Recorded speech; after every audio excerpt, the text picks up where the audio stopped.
Okay, so let us come to the final talk. Christian Scholz is working on his PhD on aphantasia, aphantasia would be the English pronunciation. And so I don't say much more. He's working in collaboration with myself, so I'm very interested in that work. But he's really a kind of already established to be an independent researcher on that topic. So we are looking forward to your work on aphantasia and the unconscious imagery debate. Yeah, thank you so much, Albert. Before starting, since this is the last talk of the workshop, I would just like to give a round of applause for Camille and Albert for organizing this very nice mini-conference. And thank you for letting me present as well. Okay, let's get into it. So my talk is called Aphantasia and the Unconscious Imagery Debate. This is the overview of the talk. So first, I'll give a bit of a general introduction to what aphantasia is, and then I will try to problematicize what I call the unconscious imagery debate and trying to convince you that there is actually debate. And then we'll try to unpack the notion of unconscious imagery, and I will, spoiler, argue that there's no unconscious imagery in aphantasia, and then I will present an alternative, term that we can use in order to describe the representations, which I call sensory precursors. That I will then put in a bit of a broader model on aphantasia that I'm currently developing with some scientists, and then we will get to the conclusion. Okay, great. So many of you might already know about aphantasia or have heard the term somewhere in academic context or even on TikTok or something. But for those who have not heard it, aphantasia is a condition of strongly diminished or completely absent mental imagery, right? And this is not necessarily limited to the visual modality, right? But it very often involves the visual modality. And how you can think about this is, you can just try for yourself to try to visualize an apple, right? Like take a moment to do that. And we know by now that the spectrum of imagery vividness ranges, across the spectrum. And when people have very vivid imagery, right, so some people really have like imagery that is almost as vivid as real seeing, then this is referred to as hyperphantasia, which would be the one end of the spectrum. Then most people are somewhat in the middle. And then all the other way, at the other end of the spectrum, with people who do not really experience any mental imagery, and this is what we refer to as aphantasia. Okay. This is great, but you might all now ask yourself, why should we care about this? Well, we should care because historically the dominant position has been that mental imagery is actually of central importance for our cognition, right? So my classic historical example is usually Aristotle, right? He said in the Anima 3 that the soul never thinks without an image. But if you want a more contemporary proponent of this view, you can take Vincent Launay, who in his recent book on mental imagery said in the preface that memory, senses, and understanding are all of them founded on mental imagery, right? So now, if this would be the case, or if mental imagery would be of central importance for cognition, we should predict that aphantasics should actually gravely cognitively impaired, right? However, the research on aphantasia, which has been going on since a decade now, has indicated that this is indeed not the case. Not only are aphantasics not gravely cognitively impaired, but they're even able to solve specific tasks that were assumed to rely on mental imagery specifically. So I'll give you two examples. So the first example is mental rotation task, right? So you're being presented with pictures of objects and you're being asked whether they're the same object, only rotated by a specific degree of rotation.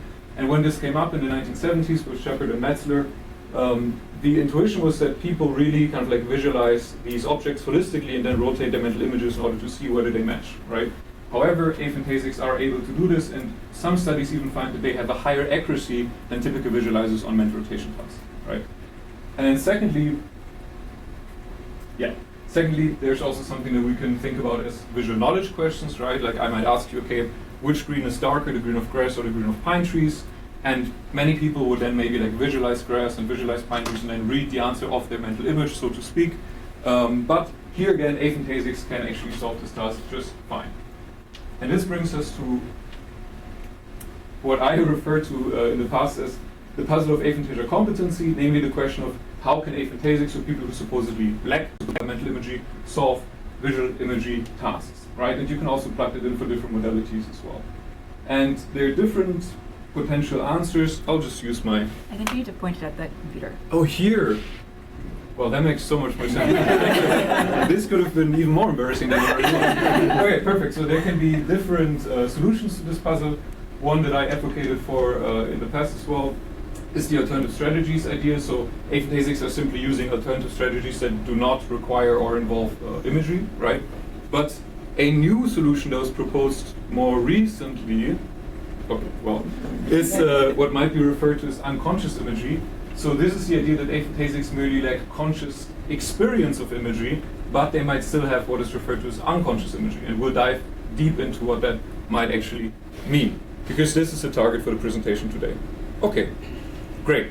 So now I want to propose that there is actually what I refer to as an unconscious imagery debate, namely the question, do aphantasics possess unconscious imagery? And I'll present you with some quotes from the recent literature. So first, we have a quote from Michel et al., who argue that we consider the view that aphantasia involves non-conscious imagistic representations, following Manet 2021, to be clearly superior to other views. And then also we have a forthcoming paper from Joshua Myers on this, who says, both the psychological and neuroscientific lines of evidence converge on the conclusion that aphantasia involves a retained capacity for mental imagery. So this would be the pro side of the debate, right? And then on the other side, we have people such as myself. So I said in a recent letter that the current evidence suggests that the neural activity observed in aphantasics should not be viewed as unconscious mental imagery. And then also Ian Phillips recently wrote a paper on aphantasia, and he is saying these reports, and he's referring here to the self-reports of aphantasics, these reports support the claim that spatial imagery is spared in aphantasics and undermine the suggestion, again, as for example in the Manet 2021, that it is unconscious. Now, I do not have time, obviously, to go through all of these positions, but we can already see that there are certain themes, right? So, for example, Myers talks about psychological and neuroscientific evidence. I also mentioned neural activity, and then Phillips focuses more on self-report, right? So there are these different areas where people try to draw the evidence for arguing in favor or against unconscious imagery. And the goals that I have for the first part of this presentation is I first want to define concrete criteria that are empirically testable for whether unconscious imagery applies or not. And then in the second step, I want to test the representations in aphantasia, or check whether the representations in aphantasia, based on the currently best available literature, meet these criteria or not, right? So that's the plan. And the starting point for this will actually be Bensonet, because you can see that he is quite prominently featured in this debate, and that is because in 2021, he wrote a paper called Unconscious Mental Imagery, and this is usually being taken as the reference point in these debates on unconscious mental imagery in aphantasia. And because of that, we'll start with his definition of mental imagery, as outlined in his recent book. And that is, mental imagery is a perceptual representation that is not directly triggered by external stimuli. And to just give you a bit more of a taste of what that could mean, I'll present you with two more quotes from the book. So the first one is, Nene says, by perceptual representation, I mean a representation in the perceptual system. Some of our perceptual representations are triggered directly by sensory input. This amounts to perception. And some others are not triggered directly by sensory input. This amounts to mental imagery. Okay, and here's a second quote. And here Nene is invoking the so-called blackboard metaphor, which relates to the work of Joel Pearson and Stephen Kosselin, so some psychologists, right? And I'll talk a bit more about the blackboard metaphor later on. But Nene invokes this by saying, the general idea is that the early visual cortices, and especially V1, the primary visual cortex, function as a blackboard. When the retina is copied onto the blackboard, it is perception.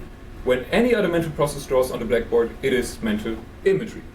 Okay, so from looking at his definition of mental imagery, we can then say unconscious imagery should be perceptual representation that is not directly triggered by external stimuli and also lacking awareness, right? Now, I want to unpack this definition, and first I want to point out two key components of this definition, namely first, we have this lack of awareness, right? And secondly, we have the notion of perceptual representation.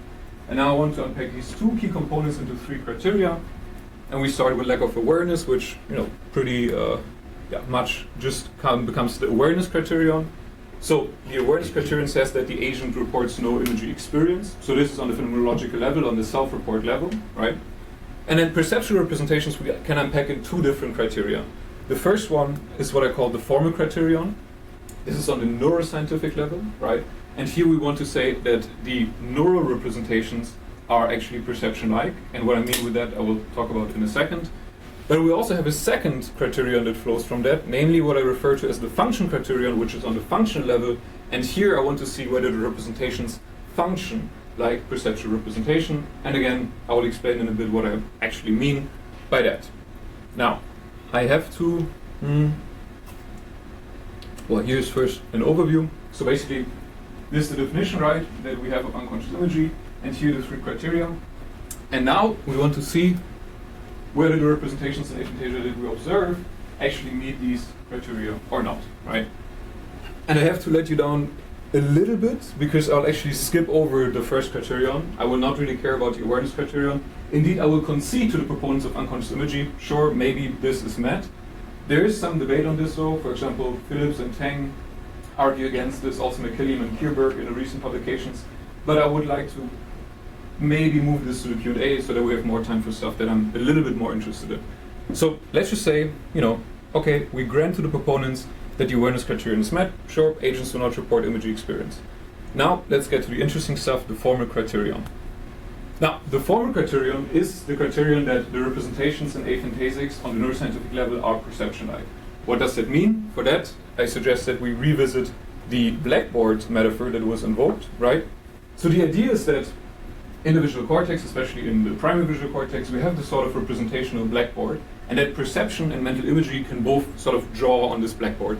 And this is even slightly more literal than you might think. We can also talk about that in the Q&A. I don't really have time to get into it. But so one idea, or one possibility for the mental process to draw on that blackboard would be perception, right? So I might see a pyramid, for example, right? This then directly triggers a representation in my brain of a triangle, okay? But the same representation, the same format of representation, can also be invoked by mental imagery, right? So I might visualize a pyramid, and this might then also lead to a triangular representation on the blackboard, so to speak, right? So we see here, and this was also like empirically tested and proven in the imagery debate, but again, I don't have time to really go into it. We see that perception and mental imagery essentially rely on the shared neural representational code, right? Because both of these types of cognitive processes can lead to this representation.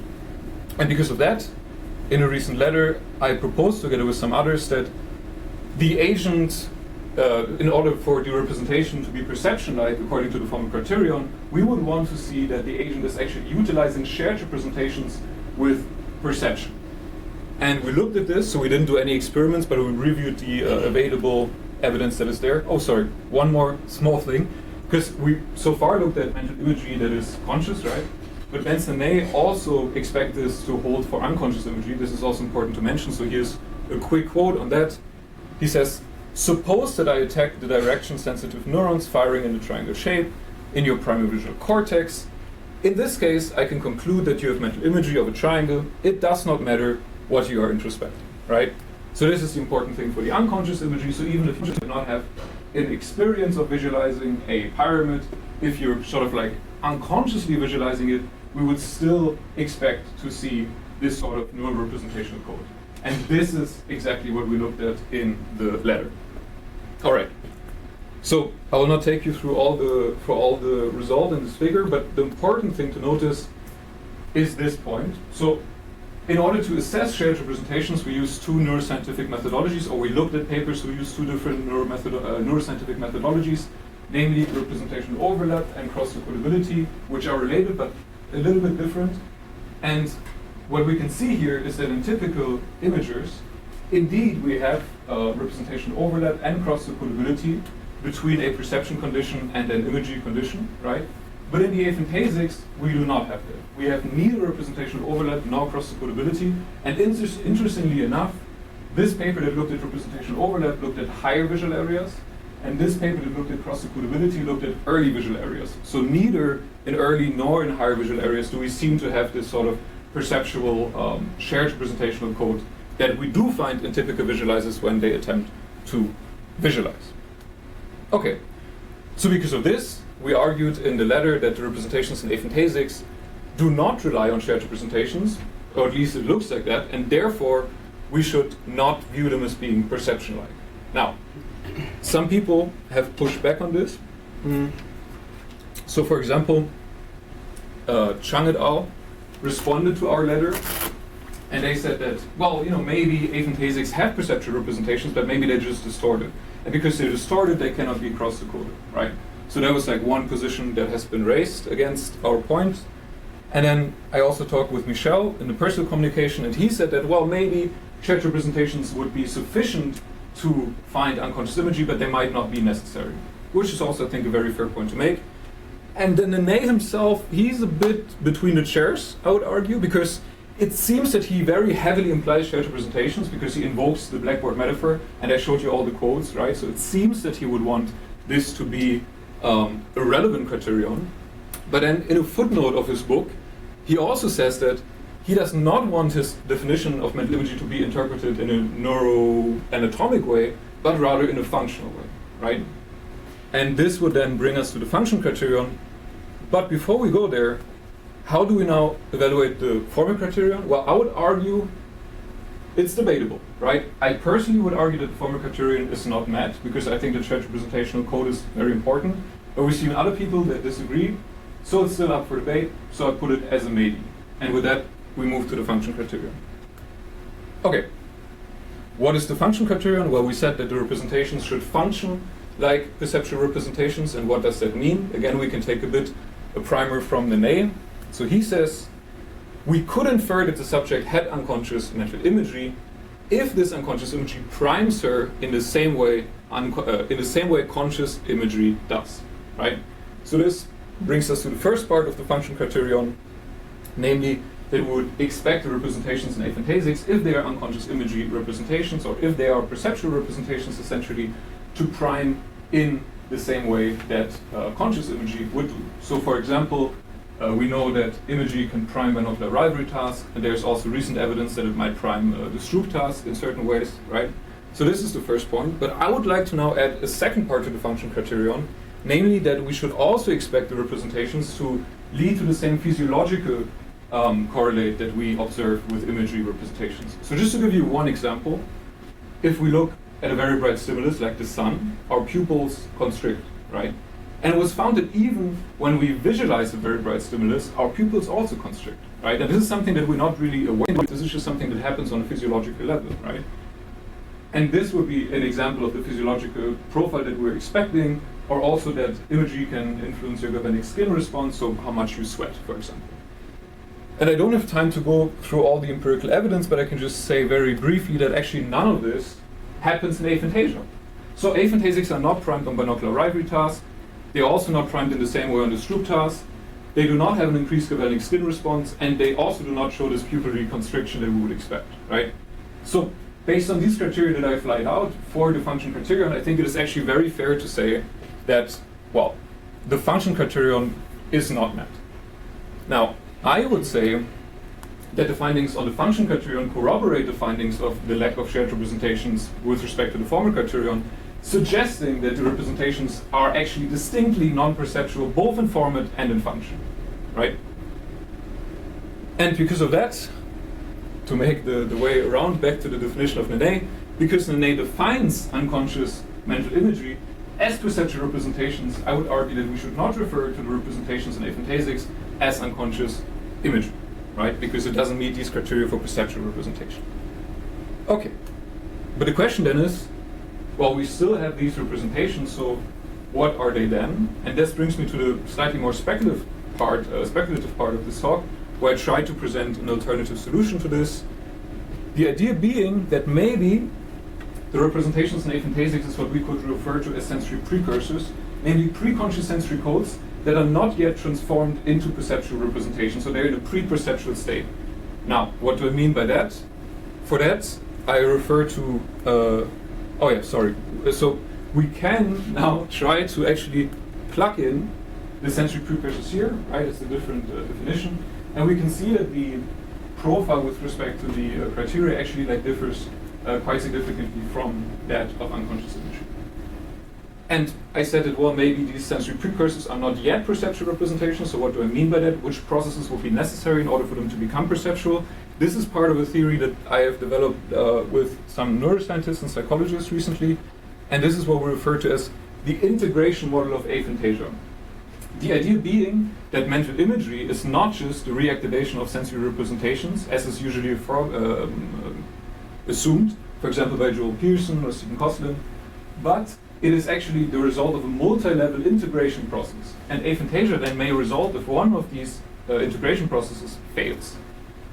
And I cannot go into much depth here, but I can tell you that our model combines recent attention and interception models that exist already and tries to just like synergize them. And if you're interested in more details, our paper right now is in preprint, so you can just scan the QR code and then you can get more information. I'll take a sip of water if you want to scan it. No pressure. Okay. And what I do want to touch upon though is the neuromechanistic aspect of our model. So I'll just quickly walk you through this. So our model has 4 steps. And the first step is that in order to generate mental imagery, you first have to shift your attention inwards, right? So our model relies critically on attention and interoception dual streams. So this is the first step.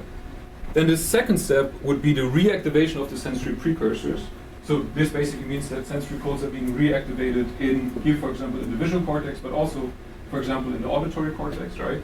But we argue that these sensory codes by themselves are not yet in a perceptual format. And this happens then in the third step, which is the integration step, where we have 3 different levels of integration of processes. And I'll just zoom in here so we can see it a little bit better.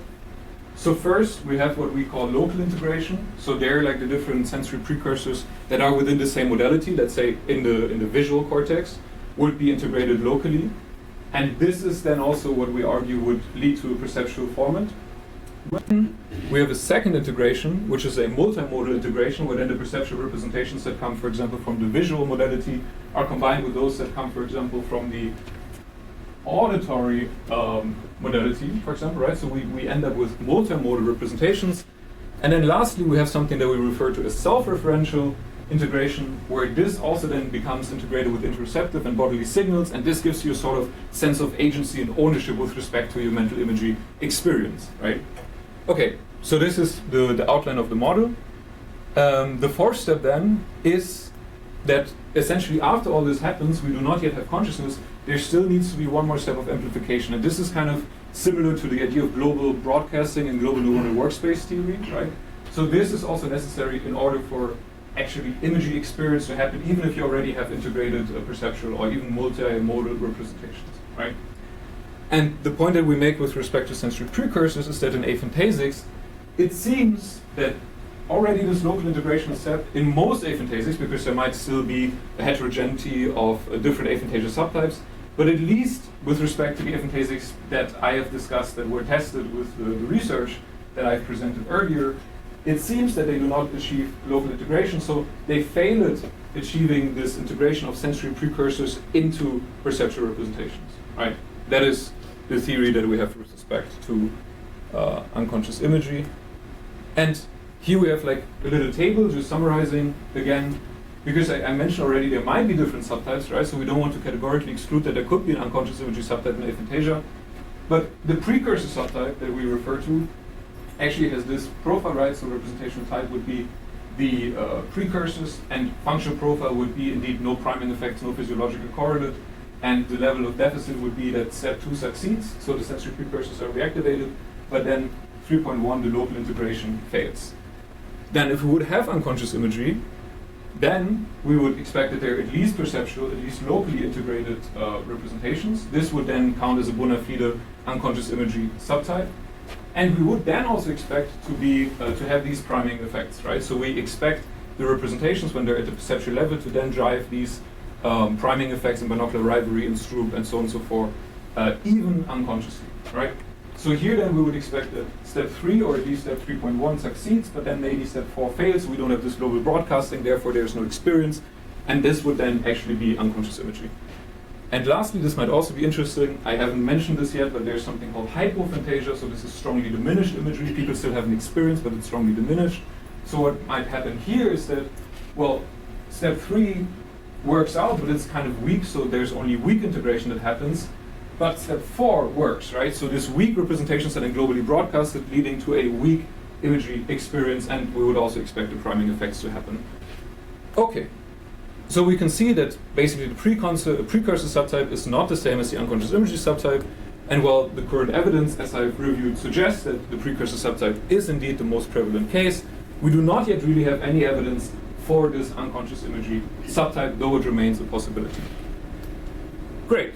So coming back to the name, I would argue that this presents a dilemma for him and also for those who are following his position and arguing in favor of unconscious imagery, because either they have to stick with their definition of mental imagery as perceptual representation, but then they would have to bite the bullet and say that the currently best available empirical evidence suggests that aphantasics do not have unconscious mental imagery, or they maintain that aphantasics have unconscious imagery, but then they might have to give up their definition of mental imagery as perceptual representation. They might have to look for a different representation, because if they might want to claim that sensory precursors in the enter mental imagery, well, precursors do not really seem to be perceptual, so they have to kind of fix that.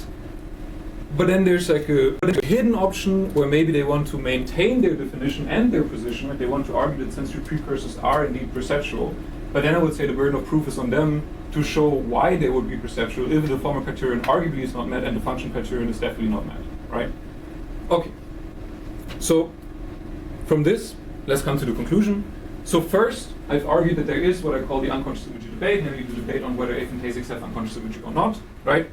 Then I identified 3 criteria for unconscious imagery, namely awareness, format, and function. Then we looked at the evidence, and we found that the representations in aphantasia do not seem to meet at least one or maybe even more of the criteria, specifically function and format. And therefore I've argued that we should not say that aphantasics have unconscious imagery or that the representations in aphantasics should be referred to as unconscious imagery. And instead I proposed the alternative of sensory precursors, namely sensory codes that are not yet integrated but could become perceptual codes if they undergo local integration processes. And then I also briefly talked about the integration model of aphantasia and tried to explain how it could potentially explain different aphantasia subtypes. And lastly, the conclusion would be that unconscious imagery subtype, as we have looked at it right now, at this point is only a non-proven possibility. And last thing, just to come back to the puzzle, well, I've argued against unconscious imagery. Now, you can think that maybe this might also then make the alternative strategies explanation more likely. I'll not argue in favor of that, but it's just an afterthought that I wanted to mention. And with that, I thank you very much for your attention.